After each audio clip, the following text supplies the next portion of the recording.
মামুন, চুয়াডাঙ্গায় আজ তাপমাত্রা কত এবং মানুষের ভোগান্তি কতটা বেড়েছে, বিশেষ করে গবাদি পশুর খামারগুলোর কি অবস্থা?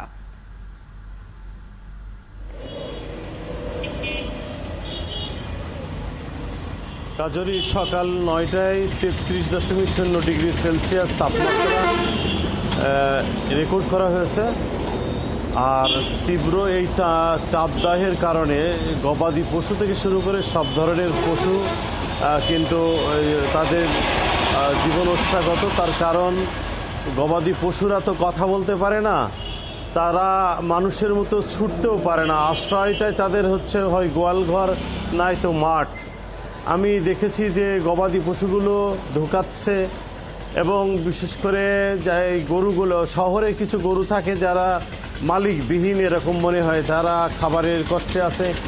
এবং কৃষকদের সাথেও কথা বলেছি যে গোখাদ্যের অভাব কিন্তু ইতিমধ্যে দেখা দিয়েছে। মাঠে যেসব ঘাস ছিল সেসব ঘাস তো পুড়ে গেছে এবং সেই ঘাস না থাকার কারণে মাঠে কেউ গরু বের করতে পারছে না।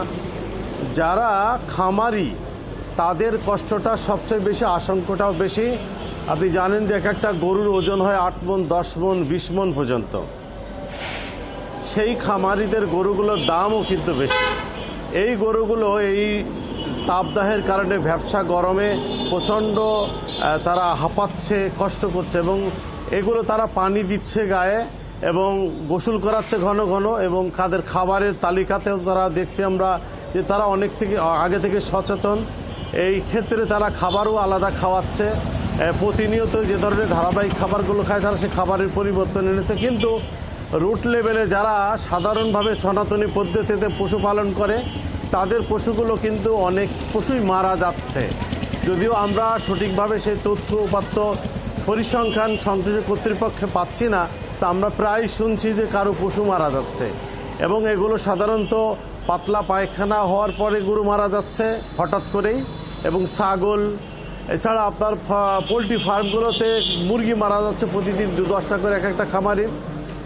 প্রতিটা খামারে এই ক্ষতি এবং এই তাপদাহের কারণে যে পরিমাণে পশু পাখির ক্ষতি হচ্ছে এবং আমরা গাছপালাতে যেভাবে পশুগুলোকে আমরা দেখি সেই বুঝতে পারছি তাপদাহে মানুষের সাথে প্রাণীরাও অনেক কষ্টে আছে, দুর্ভোগে আছে। আপনাকে অনেক ধন্যবাদ, আপনি থাকুন আমাদের সাথে। জানবো খুলনার খবর। পান্নু, জানাবেন যে খুলনায় আজ তাপমাত্রা কত এবং তাপমাত্রা নিয়ে কি বলছে আবহাওয়া অফিস? গরমে মানুষের দুর্ভোগ কমানোর কোনো সরকারি বেসরকারি উদ্যোগ চোখে পড়ছে কিনা জানাবেন। বিকাশে কম খরচে ক্যাশ আউটের লিমিট বেড়ে ৫০,০০০, প্রিয় এজেন্টও ২টা।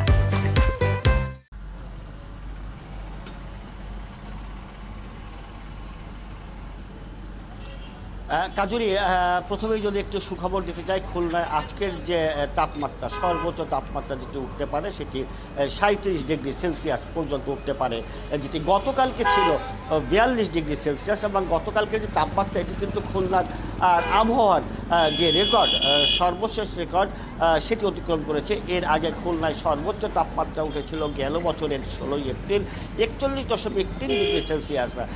সেটি অতিক্রম করেছে গেল অন্তত এক সপ্তাহ জুড়ে খুলনায় ৩৯ থেকে ৪১.৮° তাপমাত্রা ঘুরপাক খেয়েছে। গতকাল সর্বোচ্চ তাপমাত্রা ছিল।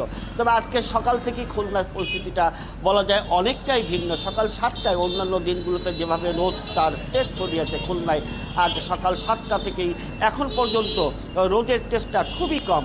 বলা যায় আকাশ জুড়ে ছেঁড়া ছেঁড়া মেঘ, কোথাও কালো মেঘ, কোথাও সাদা মেঘ, মেঘ ভাসতে, সেই সঙ্গে দক্ষিণা বাতাস, একটি ঠান্ডা বাতাস বইতে শুরু করেছে। যদিও ঝড় বৃষ্টি শুরু হওয়ার তেমন কোনো পূর্বাভাস নেই, তবে মেঘের যে আনাগোনা, বাতাসের যে প্রবাহ, সেটি দেখে নিশ্চিত বলা যায় যে খুলনা আজ অন্তত যে তীব্র দাবদাহ বা তাপপ্রবাহ সেটি থেকে কিছুটা হলেও মুক্তি পাচ্ছে খুলনা।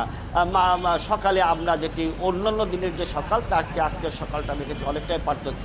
আর যে প্রশ্নটি করেছিলেন যে তীব্র দাবদাহে জনগণের ভোগান্তি লাঘবে কেউ কিছু করছে কিনা, হ্যাঁ, অনেকেই অনেক কিছু করছেন। বিশেষ করে বেসরকারি বিভিন্ন সংগঠন, রাজনৈতিক দলের নেতৃবৃন্দ, তারা অতি তীব্র দাবদাহ শুরু হওয়ার পর থেকে খুলনার বিভিন্ন মোড়ে মোড়ে তারা খাবার, পানি, স্যালাইন, দিনমজুরদের মাঝে ছাতা, এসব সামগ্রী বিতরণ করেছেন যেন তারা প্রচণ্ড গরমে কষ্টের হাত থেকে কিছুটা হলেও রেহাই পান। এবং সেটি বেশ সাড়াও ফেলেছিল খুলনাতে। তীব্র গরমের মাঝে খেটে খাওয়া মানুষদের কষ্ট কিছুটা হলেও অন্তত তারা দূর করতে এগিয়ে এসেছেন। কাজরি। পানু, এ তো গেল মানুষের দুর্ভোগের কথা। আবহাওয়া অফিস কি বলছে আর কতদিন থাকবে এই অবস্থা এবং বৃষ্টি কবে নাগাদ হতে পারে?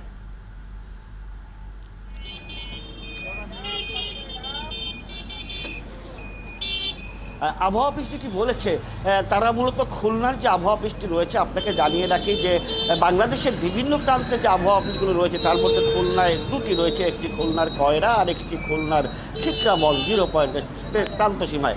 এরা মূলত আবহাওয়ার যে তাপমাত্রা সেটি রেকর্ড করে, বাতাসের গতিবেগ সেটি পর্যালোচনা করে মেপে রাখে, পাশাপাশি বৃষ্টিপাতের যে পরিমাণ সেটি তারা রেকর্ড করে গণমাধ্যমকে জানায় বা তাদের অফিসেরকে জানায়। আবহাওয়ার যে পূর্বাভাস সেটি পাওয়ার জন্য মূলত তারা নির্ভর করে ঢাকার সঙ্গেই, এবং ঢাকায় যে আবহাওয়া পূর্বাভাস কেন্দ্রটি রয়েছে সেখান থেকে খুলনার আবহাওয়া কর্মকর্তা তিনি আমাদের তথ্যটি সরবরাহ করেন। তিনি যেটি বলেছেন যে 2 তারিখেই বৃষ্টি হওয়ার একটি সম্ভাবনা রয়েছে, তবে সেই সঙ্গে ঝড় এবং কালবৈশাখী সেটিরও পূর্বাভাস তিনি দিয়েছেন। তবে শতভাগ বৃষ্টি হবে, শতভাগ কালবৈশাখী হবে এমন মানে আজ বৃষ্টি হওয়ার কিছুটা সম্ভাবনা রয়েছে যেমনটি বলছেন আবহাওয়া কর্মকর্তারা। পানু, আপনাকে অনেক ধন্যবাদ যুক্ত থাকার জন্য। দর্শক, আমাদের সাথে যুক্ত ছিলেন সহকর্মীরা, জানাচ্ছিলেন তাপপ্রবাহের খবরাখবর।